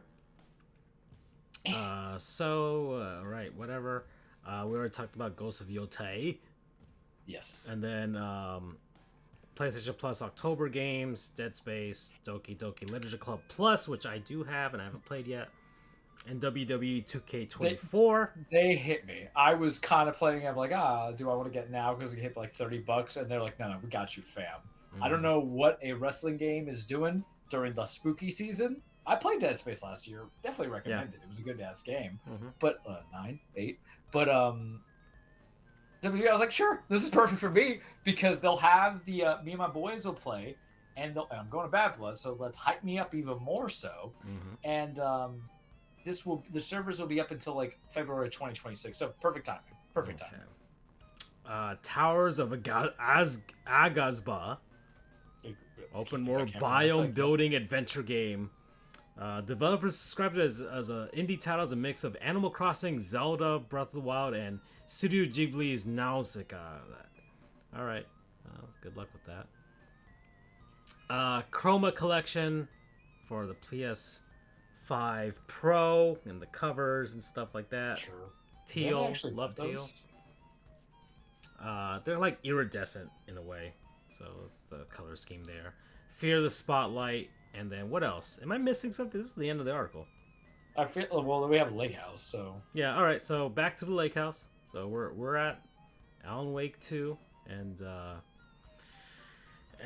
October's coming up, Charles. Spooky season. Spooky season. Well, I've got Zelda coming up, so I am playing that. You kind of did spooky season ahead of time. I haven't. Yeah. Well, I wanted to do the final draft so I could get to the lake house early. I really wanted to play it, but I wanted to see the final draft and actually see it through to the end. Why couldn't they just give us a release date? Why are you just gonna say? I'm like, why are you just? They know it's happening in October. They but like, why are you gonna say October? It can't be October 31st. They can't do it just on Halloween. They're gonna drop it the week of the anniversary of the first game or the last game's release too, which was a year ago, which was like October 20 something. Yeah, so it'll probably be then. And then we've got so October. So I've got Zelda, and given the way the reviews are, I'm probably going to be a good deal into that game. And knowing me, if I'm really into a game, I'll probably blast through it within like a week and a half, probably, or even probably less so. So that would give me enough time to play another game, and I actually should play a spooky game this spooky season that's not just Alan Wake. And I've got some options there. I've got like the Evil Within 2. I forgot. I've played, but heard good things. Yeah, I've heard like, I guess, maybe not, they're not on the par of Remedy, obviously. But they do kind of give you that nice little fright there. So I've got options. There's some other games there that I've never heard of that kind of obscure with that. And we'll see. But yeah, this is gonna be good. This lake house. Yeah, I gotta find out if I have time to actually put in spooky season. Essentially, what'll probably be like what we're probably playing in the lake house is probably like a trailer for Control 2. Well, you're playing as Karen. That's what I'm getting, or Estevez, whatever her name is. Which is good because I actually liked her character in 2, and it really, I think it's going to be a segue where you're going to get the story of what happened when you first meet her in the police station, but then you're going to get like a hint of like post FBC stuff. And that's all I need. And remember, when we played Night Springs, even though I think I guess Torn Up a Boy I think was the best story, but the thing is, like, Jesse in that engine was like, this is what I need them to do. With the way they did the coloring and stuff like that, and the spooky powers, because that was a question I posed in the chat many weeks ago. I'm like, oh, I don't think we're playing as Jesse, and does Jesse's powers even activate outside of the oldest house? So, being able to look at it as Estevez, who has very limited skills in just a firearm with whatever nonsense they're doing there. Which, if you guys have not played Alan Wake 2, when you play it in the dead of night with headset on, you're gonna poop yourself. Yeah, straight up. But we're excited because I think this will make our journey complete a little bit. Because I don't know about you, I still have Wake 2 as my game of the year so far of what I played. And Cyberpunk will be maybe number 2, but Wake, I don't see anything that's going to have a fighting chance to come close to it. It's a slow year. As far as new releases are concerned. Yeah. Maybe Paper Mario if I really fall in love with it in December. Oh, Maybe. Mario and Luigi Brothership, yeah. Well, Uh I don't know if I can do. I can't. I'm RPG'd out, man. Turn yeah. based to a degree. I don't know, So, but and a I got Mario Paper one's a Mario. soft one, so it's not that bad. You know that. Well, I mean, Wonder got a 9, but Wonder's actually going to be third on my list Yeah. because it was great. It was pretty great, but it doesn't trump Wake, and I don't know if it trump like Cyberpunk. Kind of did to a degree. Kind of did it. It's weird. It's a weird. Yeah, we're at the end of It's a weird September story. now. This will be the last episode for September. The next one will be in October.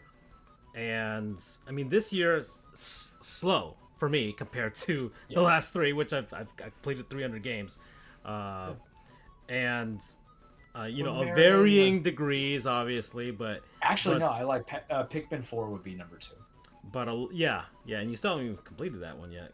I haven't done the Olimar stuff. I'll Yeah. probably do that like the next show to switch into Yeah, that. but it's good they left it optional at the very least, so you don't have to play it. But yeah, 2024, 26 games completed. Alan Wake 2 stands above and beyond the rest right now. I've got, let's see, what that's my I rated it 9 out of 10, but man, this lake house might push it, you know. It might push it up to that, I don't know, that 10 out of 10, just depending, right? Yeah. See, I kept it at 9.5 because one, the music was just such an integral part of the thing that I'm still listening to the album, the soundtrack, Yeah. even like 8 months after. The Heroes and Villains by Poets of the Fall. And Especially you know, when I get into watching all the Sweepers Bad lore Boy. videos and everything like Yep. that. But sheesh, just consuming that like crazy.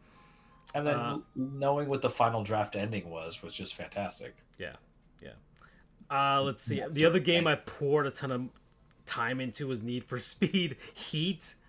Hey, you know, sometimes you need those games. Yeah. I mean, it was good. It's a good, like, out of all of EA's franchises, they rarely, if ever, screw up the Need for Speed games. So I think that was pretty good. Obviously, I played Minecraft, and I get it. I get it now. I understand why people like those games and how you can get into it. I beat Kid Icarus Uprising this year. It's a good game, but it needs to be remade. Like, they have to remake that game because you'll get carpal tunnel just by playing it on the 3DS, and you just can't. It deserves a remake. Actually, Sakurai really, like, he doesn't have to make any Smash Bros. Games if he doesn't want to, but he can make a remake of Kid Icarus because I think he's onto something there with that, and the way he presents games is different than other Nintendo developers, like the head honcho guys. So I think he's one of those guys that has a flair for the cinematic in comparison to other guys in Nintendo. Let's see, and I guess Alan Wake, Kid Icarus Uprising is the only thing that stands out, as well as Need for Paper Mario Origami King. I played through that too. And I guess these are like my top 5, I guess, and this last one would probably be this game called Reventure. Really fun little indie game where there's 100 or actually 101 different endings, and the endings are can be as short as like 1 second into the game, or just you're 5 hours in and you're trying to get the other endings. So it's a fun little 2D game. You get some references to other video games in it, for sure, and you'll get a laugh out of it. For 5 hours, I think for 5 hours for $5, you can't go wrong with that. That's my year so far. But we got Zelda, we got Mario and Luigi, and this lake house, and I don't really have anything else I'm really looking forward to right now. Really just trying to get through the true backlog right now. Which is all I can tell you guys, to keep it brief and then we'll move on because Andrew's been quiet for a bit, so we'll integrate the team. Hour 40 right now. Is that we know Paper Mario will happen in December because we don't fucks with tradition, as Letterkenny says, 9. So there's always a Mario in December for whatever reason. I just like it like that. Maybe I could pop in Astrobot, but I need diversity. So Sonic and Astrobot probably going to be implemented. Princess Peach will probably be implemented for sure. Um, I highly doubt that we will be getting any more RPGs this year. So no Dead Island, no Pokemon Scarlet, um, no Final Fantasy 16. I'm looking at my backlog now. Definitely no Witcher 3. That was always meant to be 2025. Metro Yeah. Prime Remaster that maybe can sneak in November. Probably. Yeah. Maybe. I need to separate a little bit from first person shooting after investing all these hours in this, but it is possible. Yeah, but Metroid's different than a regular first person shooter at the least. Yeah, but it's still like it's also 15 hours. So let me like because the thing is between Astrobot, Metroid, Peach, Astrobot's and... gonna be a really good palate cleanser. Yeah, well, that's what I'm gravitating towards. I've just heard great things. Because got to remember one thing: there's a game coming out that I'm not gonna put on the backlog list because it's gonna have kind of like a lifetime kick. Like October 11th, Dragon Ball Sparking Zero comes out, and I'm getting that for free. One, two, me and my boys are gonna play it on days we're not doing meds because it's gonna be one of those easy pick up and play kind of gigs, and it is going to be the game show. Yeah. Or the show's game, whatever you want to phrase it as, when it's not hockey. Because when hockey season's back, I'll hit back up NHL 24, and I'll just do like updated rosters, I guess, to kind of figure out where everybody's at. But yeah, that's happening, and I will just I will mess you up with like a Frieza soldier. Like it doesn't matter. They have 181 characters. Sure, all I need. To this day. Yeah. Okay. Hour 42. I don't know anything with you guys with regards to like football over the last week. I'm going to see the Dolphins for the coming versus week. The Titans. Yeah. So I will be there Monday. I will let you know. And I don't care at this point. I realize I'm a jinx and I apologize because last time I went to see the Dolphins play, Ryan Tannehill got hurt, so I had to watch Jay Cutler. And now Tua is hurt, so I have to possibly watch maybe Ryan Tannehill again. Tim Boyle. So I'm going to be like the only person with a Titans hat. I'm going to say, bring it on. I took off Monday because I got to be in Miami. So my senior attorney, she has season tickets, and she went to the Titans game last year. Yeah. When they came back and won. Yeah, she was like, it was quite a disaster. I'm like, yeah. That warmed my soul because that was around Christmas time, and because last year, Charles, you knew the Petty Dragon was like, last year was the year I felt most right about everything. That about the Miami Dolphins, everything that was, poor Doug when he finally saw the reality happening. Oh, okay. And this is his last start, this season. And if his coal job is correlated to us winning the East, clinching it because we're up 7-0, it's good. I'll do a coal job analysis next week. Yeah. Go ahead, continue. But in any case, anyways, that's old hack. But this season for the Dolphins, I just don't feel as much because Tua got hurt. So it feels better when they're at their peak, because I know their peak isn't as good as other people's peaks. So, but Titans game will be fun. We'll see if Will Levis continues memeing. That'll be fun. That'll be fun. Yeah. Yeah, I mean, look, I saved some of his expressions just for my own entertainment. So, let's see what else over the course, like any other NFL games that stick out to you. I'm gonna go on here and see what we got. I mean, I won't give much into the NFL. It's been a better season. I'm just putting on the Cowboys Giants right now. I don't have much love for 14-6 Dallas right now.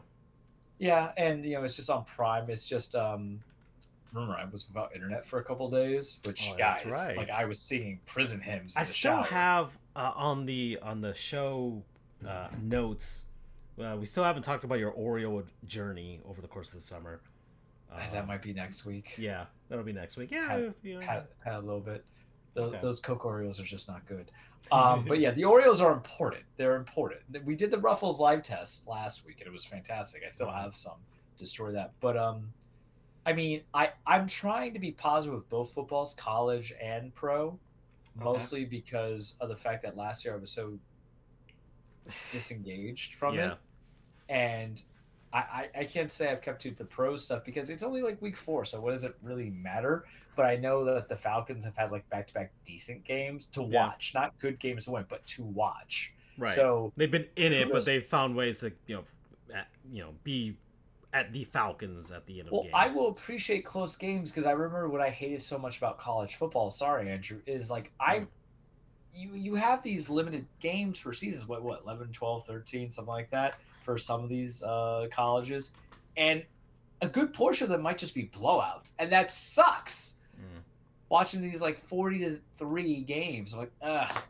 I'm dedicating some time to it. Even some of the Miami, I did watch the U game on Saturday. Yes, I was at Wild Wings, Mm-hmm. and just seeing them kind of blow out when it's like 50-15, it feels good. But let me see like a real team towards it. Yeah. But I'm trying. But Like I the said. college game I'm looking for this week, which is very Okay. important because what Mm-hmm. has fueled me for college football has been two things. One, hate on Mario Cristobal because we're certified haters here, and kind of hate on Colorado and Deion Sanders and UCF. Oh I boy. have not talked trash about UCF at all this season. I've given the kudos. They came back at TCU. But remember, I always talk trash about UCF. From the time I've been on the show, with Andrew's self-proclamation of championships, which, sounds like sore losers in my eyes here. But I've been supportive. But, it's going to be a feast for me regardless on Saturday. Either Deion loses, because I don't mind Shador. I don't mind Shallow. I don't mind Travis Hunter. I have a problem with like how Deion seems spoiled as a coach, and he'll just throw whatever it is controversial response to it, and how he's kind of handled certain things, media even responses there, without just kind of like I understand he's a personality, but that can work a year one. College football is different than pros. It's like that hard shell breaks really quickly and goes to show it's soft shell, especially year 2 and 3 and 4 that goes on in the future. He's on year 2 here. But either Dion loses, and I can talk trash about him, saying that they ain't big time. But if UCF loses, especially since you guys are not part of the chat, or I feel like, and also following Andrew on the Twitter with Feed the Pegasus and all that fun jazz, is the complaints about Gus, the complaints about the quarterback. I win either way because either one of those teams loses. I'm going to go all in on this because I'm looking at the Knights to be like my hope, right? My new hope. Luke Skywalker up in this. And then if they lose, then it's going to just be like Kylo Ren, just little crybabies. Can't fulfill Han Solo's like love and appreciation. But I'm hoping they win. Let me put that out. I'm hoping they win because I think what is it, Big 12 they're on? So when a lot of spotlight has been on like Colorado undeservingly, it's good for these teams to get the recognition. You're like, oh, these are teams that have beaten this team, and you should follow them. So it's a win-win. But my haterness, my haterade that I drink every day is what's keeping college football. It's pretty damn entertaining. Okay. All right. Let's see. Hour 49. It's 9:21. You want to do the cage, Charles? I'll do the cage because I'm going to keep it brief whatever. because I'm going to be AEW centric. Mm. I'm going to be AEW centric because next week is going to be Bad Blood. So, Oh, yeah. Like I'll go to WWE. So, welcome everybody to your weekly Truplex, The Cage with Charles. Full disclaimer, wrestling is not fake. It is scripted. It's a stage fight. It's a song and dance. It's about men and women beating the holy hell of each other, chasing championships, establishing legacies, doing all for me. For me. Remind me I got to go look at my Peacock Premium pricing because I don't think I actually have premium, but I'd be in charge of premium, and that's unfair, NBC, or whatever the hell you call yourselves now. We're not a fan of it. As we know, your boy is going to be in Bad Blood next week. Friday is when I'm driving out. So Thursday, if we have the show then, I can kind of just do all my predictions. We're going to go make it AEW centric. Wrestle Dream is on October 12th in Tacoma, Washington. I watched AEW Grand Slam last night because I had my internet back and, my beard grew out. My eyes got baggier. I was starting to see visions without internet. You guys don't realize we can never survive if everything went down for more than 2 days. I'm just telling you now, there's no gaming, there's no streaming. You can game, but maybe you can't get updates. Memes, man. Memes is all about the memes. But Charles, don't you have unlimited data plan? Actually, no, because it makes no sense. Oh, wow, that's a fumble. It makes no sense for me to have unlimited data plan when my house has Wi-Fi. My jobs have Wi-Fi, all the offices and stuff like that. So why would I need it? So I can look at memes while I'm driving? Don't meme and drive, guys. Text and drive, I can't speak to it. Meme and drive, don't do it. So I don't see the point to it. But also, if you're using your phone as a hotspot, you can't broadcast stuff that well. It's spotty. You know what I mean? So I watched AEW Dynamite last night, Grand Slam. They were in New York, Arthur Ashe Stadium. I liked the majority of it. It was good. I'm not up of this tribalistic routine that picks one brand over another. It makes no sense to me. Either you like it or you don't like it. Sometimes I feel like, we can fight it, sure, and say that you like one form more than another. But to say, because remember, guys, you shouldn't really support the company. You should support who? The wrestlers, they're the performers, they're the ones taking the bumps, they're the ones tearing their knees up. So Brian Danielson, Nigel McGuinness, we kind of lightly talked about it last week, but this is Nigel's first time in the ring in a singles match in like 15 years, 11, 12 years against Danielson. They have a history from the Ring of Honor. Save you the time because I got to eat at some point. Just go watch on YouTube. I think AEW put it all on their Twitter feed and stuff like that. The match was good, not great, but it was a safe working coming into it. And at the very end, McGuinness taps out, but before he taps out, he goes to Danielson and says, "Thank you." I think I sent that to you guys. I felt that. Because in the last like 5, 6 years that I've been on the show, I've seen wrestlers who've had like career ending injuries come back. Edge, Christian, Danielson, Nigel. And I won't say I was the biggest Nigel guy because I knew about him in Ring of Honor. I was also like 13. Okay. And then like his career kind of like subsequently ended, so I couldn't follow up. And we didn't have the glorious internet. That's the word of the day, right? Internet to follow through. Now I can just watch whatever I want on YouTube or Streamcast or whatever it is. But it was nice to see it. It was a good match coming into it. Mariah May versus Yuka Sakazaki. I'm sorry. It was good. It was a fine match. I liked it. Mariah May, I felt like I didn't catch up enough. She's the AEW Women's Champion right now, and she beat Toni Storm at the past pay-per-view to kind of get there, and she had betrayed her. She was a protege. I kind of highlighted it in the past episodes. Yuka was kind of one of her major challengers, and she won. And then Will Nightingale came out, and then Mina Shirakawa, who I got a love for, as Francisco knows in the chat, where I could be down bad. She came out, so they're gonna build a feud there. Match was pretty good. I like Mariah May has a good mixture of physical combat in a wrestling ring and also just being able to kind of tell a story go from there. Hook versus Roderick Strong. It was good. Hook is the FTW champion, and what you need to know about this match that came from it is that Hook retired the FTW title, which helps my big complaint about kind of both shows, both companies where like there's Does that too really many mean for the titles. win? Is it really FTW? That was what Jericho had it, but really it was the fuck the world. I'm not counting that Okay. as my All right, cursing. It was a title originally originated by Taz and ECW Extreme Championship Wrestling. Hook is Taz's son, and if you guys don't know about Taz, just go watch his old ECW stuff. The guy was a beast. I remember buying a Taz toy with Pokemon the movie in VHS when I was in Toys R Us, and he had the TV championship. So Taz, you don't follow us on Twitter, but I think you're great. You're a core memory. I bought 2 things that day at Toys R Us. This is what happens when I'm getting older, and I don't know if it's the mushroom supplements I take that I remember clear things more. And I thought I can combat it with any kind of form of alcoholism. Apparently, I can't. The memory loss will not leave me. I remember buying that Taz because he had just signed into WWE because it was like circa 1999 or 2000. So I wanted that toy because I used to play with my toys when I came back to it. It was a great time, the happiest days of my life. I'm never going to get that ever again. It's all over, right? But then I also remember buying the Pokemon movie with Mewtwo and Mew, and they had, because if you remember on the VHS, it had the Mew Pokemon card, Yeah. special limited edition. And I think Burger King was also doing a thing with it. We will never be that happy ever again. No. Let's just accept it. Right now, we're just waiting to die peacefully. And Taz, you were a core memory, so thank you. That's all I can say about that. Thank you. As I realize I'm getting a little sentimental. So that was a good match. They retired the title. This allows Hook to kind of elevate into other title scenes. Because remember, he was like wrestling Samoa Joe when we're in the off season a bit.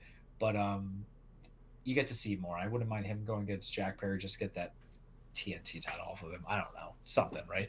Young Bucks versus Kyle Fletcher and Will Ospreay. The United Empire came back together. It was a good match. I liked it. Young Bucks retained because Grand Slam's kind of like a big like mini pay-per-view on the TV. And this is what I appreciate about AEW.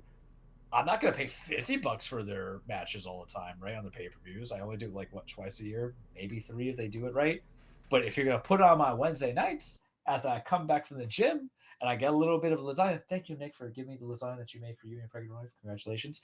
I will sit there and watch it because it's supposed to just kind of like de-stress my brain, and I like it. It was good. And the Young Bucks actually had a good match because they don't wrestle a lot. And then we get the main event: Jon Moxley versus Darby Allin. So I got to give some insight onto this. Moxley was part of Danielson's crew, the Blackpool Combat Club. He and Claudio and Pac.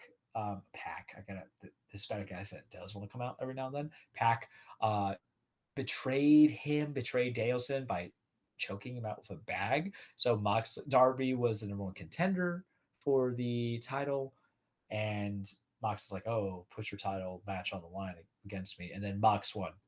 I'm not feeling it. I think the match will be fine. I think this is the problem with wrestling. You play this game called If I Booked, and then you're basically being an author, imaginary author, right? Just writing a story. I just want it because Wrestle Dream, October 12th, is in Washington. Danielson's a Washington boy. And then Darby's a Washington boy. Why don't you just give the crowd what they want? And then you have Danielson win against Darby and just get Mox down the line. But whatever, right? Like the match will be fine. The match will be good. They need to kind of like have more interaction because what they did is they kind of fake that injury angle, or not fake, but prolong that injury angle. That I love my little Ric Flair pop. I'm looking at myself right now on my guy. You have the Yankee saddle belt. Hopefully, I can get the real one. But back to the basics here. The match should be good. The match should be fine. I need them to kind of pad the stats a little bit and the promos, anything in the next 2 weeks from Danielson's point of view. At the very end, he's like, I'm going to kick your fucking head in 9, 10. So that's good. You want that in there. But I never have a problem why I know it's going to be quality matches. The only thing I really don't care about that AEW does, and I don't know if the Twitter people, agree with me not. I hate like random title defenses on every single title. I think there's a dilution of competition, if that makes sense. Like prize pig, prize fighter, right? That's the mentality that you bring in, and you don't have that title defended every time. You should do it on certain titles, but not every single thing. Not that Danielson was doing it, but I'm talking about like this is an overall issue that I have. But I'm not crazy about the end result because I like Darby. I liked him with Sting. I liked him before he hooked up with Sting. I think he has the capability for AEW to be the AEW World Championship. I don't know if he would translate well elsewhere, but there's a reason why you should have. And people say alternatives and competitions. I say options. That's how I view it. Alternatives make it seem like it's the weaker, right? And then competition make it seem like they're going neck and neck, but there's different kind of demographics because different styles of wrestling. I call this, what's the other kind of option? How do you like your wrestling, boys? We've said this before. Going 6 years, I've phrased that question. Do you want a combat sport aesthetic to it? Do you want a soap opera? Do you want like a mixture of both? Do you want to feel emotion? Do you want to feel passion? Do you like the underdog story? Do you want the acrobatics? And people are like, this flippy shit, 10, 11 is not wrestling. It is, bro. It is, because if you hate the flippy shit, that means you hate Rey Mysterio and Eddie Guerrero, Halloween Havoc 97. And we don't hate that. We don't hate that. So go fuck yourself. 13. Definitively go fuck yourself. You guys just hate it because you want to hate it because, how do I want to say this? Wrestling opinions on a big platform, right? Like Twitter, which please follow us, but you're going to hear what I got to say, makes it seem like it's main character syndrome where your voice is, God, and it's not, because you can just change the channel and not choose to watch it. Because let me tell you something. There's plenty of pay-per-views I watch on WWE that have been trash. There's some AEW pay-per-views I didn't like. And there's some of them are like, just be worth my time. And if I watch it, if I have a way to comprehend and enjoy it, whether I'm watching it in the 3 hours sitting down on the TV, being a weekly show, or if I'm watching it on a pay-per-view, or if I'm just getting the snaps of it, little sound bites from my Twitter, then I'm okay. The YouTube stuff. But AEW is always doing, in my opinion. Here's a caveat. So, MVP, who was in WWE. Oh, that MVP, Charles, who was WWE, and he was with Bobby Lashley managing the Hurt Business. He was managing Almas, all that stuff. Yeah, that MVP. He's on he came out last night AEW because Prince Nana, who was the manager, manager of Swerve Strickland, who we love Strickland. He's the one that stapled up and did all that stuff to Hangman, and then Hangman drank his blood, and then got knocked down and everything, and had his house burned down. All this stuff. I'm giving you like a year's worth of feud in like 2 sentences. He was coming out saying, "Hey, you lost your edge because your manager Nana is weak. Is more focused on this brand. When you want to come back, let's do like a Hurt Business or Hurt Syndicate."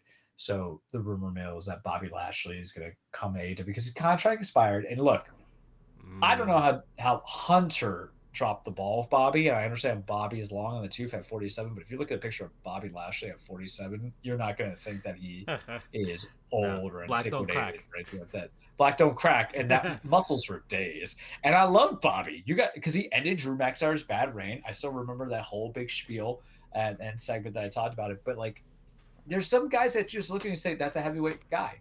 He might not have all the ring skills. He might be terrible on the mic. That's where you gave him a manager. But like, you just look at guys like that's a reliable guy that you should have been able to make your alternative Brock Lesnar, who is just disappeared for all the legal issues, or just become his own juggernaut. It's a shame that him and Brock just couldn't have good feuds. But my problem is when you keep signing like these guys from WWE, it is going to push out people from AEW who maybe should have an opportunity at the spotlight, and maybe drives him to go to WWE. Like Ethan Page went from AEW to WWE, now he's NXT champion. Not that I'm saying that they're on the same level, not that I'm saying that people liked him and whatnot. I like all wrestlers. I don't really hate anybody. You guys know this. There's just like some wrestlers like, I'm not crazy about them. But it's just one of those things like, oof, because like I only watch Dynamite. I don't watch Collision. I don't watch Rampage. Why? Because Rampage is on Friday. Where do I tend to be, guys, on Friday? At Castaways, at Wild Wings, watching the sports, right? Eating some good chicken wings. Saturdays, buddy, I'm not going to watch wrestling on Saturdays unless it's a pay-per-view because, I hate commercials and stuff like that. I can't do it. But we'll see what it comes to. But AEW, this is your show. I'm going to leave it at this because we're all hungry. My tummy's rumbling. Andrew, I think, fell asleep. Francisco, he's got to pack up. And this is how I'm going to leave it at when it comes to AEW. It is only going to improve once you make the pay-per-views more accessible to casual people. So the big rumor mill that they've been trying to lock up is, can they get Warner Brothers Discovery to ease up their pay-per-views? They're eliminating Bleacher Report as a website to utilize the pay-per-views and purchase them, which kind of sucks, as I have Bleacher Report as my sole purpose of it, but I guess I'll have to go Fight TV. But if they can find a way to give you a max catalog, I'll pay the extra money, like $5 additional a month, and I get that catalog, sure, because that's what happened. Like one day, I remember being a kid moving to Polk County in New York. I just watched baseball, bro, and I played video games and stuff like that. I try not to get shot in Jackson Heights. That was a life, right? But one day I moved to Polk County and I just saw like Kevin Nash and Scott Hall and Hulk Hogan, racist ass that he is. His beer is terrible, by the way. My buddy Houdini loves Hulk Hogan, and this is a don't ever be a sponsor, whatever your thing was that we used to talk about. I don't purchase. He made Real American Lager, and I don't drink beer like that. I might drink some craft ones, like if you give me a porter or stout, but I try to. Beer puts too much weight onto you. I got to keep it fly at 35. You know what I mean? But Houdini gave me a couple of them. It is the worst tasting beer I've ever had. It tastes like, I'm pretty sure it's what Vince McMahon's ass juice tastes like, because Hogan was kissing the lips the entire time, and it's so true. And no, I'm not watching the Vince McMahon documentary because I know all I need to know about that.